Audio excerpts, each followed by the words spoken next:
This is episode 19 of Hat Talks with Ach, wherein I discuss listening to our bodies.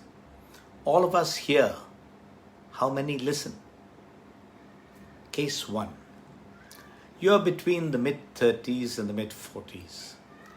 The career and rat race don't just beckon, but they rule your life. You are involved in everything: office, home, and miscellaneous activities, which may include sports. You possibly run, you play tennis, pickleball, other games, or visit a gym. Your knees and ankles have started calling out with small hints, as does the lower back, and you just ignore it in passing while popping a pill or two because you are in denial. This is a time of climbing the ladder in career, and while you look at yourself in the mirror, you rarely see or accept that perhaps all the stress of a different type, you have started acquiring weight, are developing lifestyle belly fat. The knee and the ankles first, and then the back were trying to tell you something. Pills and doctors follow with short-term relief. But while you heard, did you listen to the body communicating? Did you try and correct the basics? Case 2. You are now between 40 and 50 years. Of course, it's a stressful time of life as you are a leader, ascending, a homemaker sweating it out, or a disgruntled or unhappy employee, all continuing their roles either without recognition or with great challenges to surmount. You could also have a family that you're looking after.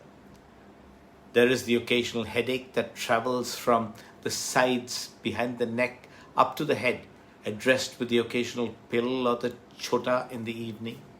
Then it gets more frequent, and you are helping the pharma and other companies make money as you pop in the pills and down the bada chotas now more than 2 times a week. Could this be a sign of developing hypertension that could lead to high blood pressure later? Could this be reversed by a few lifestyle changes? Perhaps some stilling of the mind via meditation and without the pills and doctors? Do you want to reverse conditions before they get the better of you? You hear the signals, but are you listening and acting? Case 3. When I was young, I was physically very active and ate hearty meals. Today, I am in my 50s, more chair-bound at work and less active. Yet by habit, I continue to consume meals with the same heartiness. I cannot do without the 3 chapatis and rice. I cannot do without the curd rice at night even after I've had a hearty meal earlier. I need my 3 parathas or my 3 dosas or my sweet after every meal irrespective. I just cannot do without them. However, my body does not need the same quantities.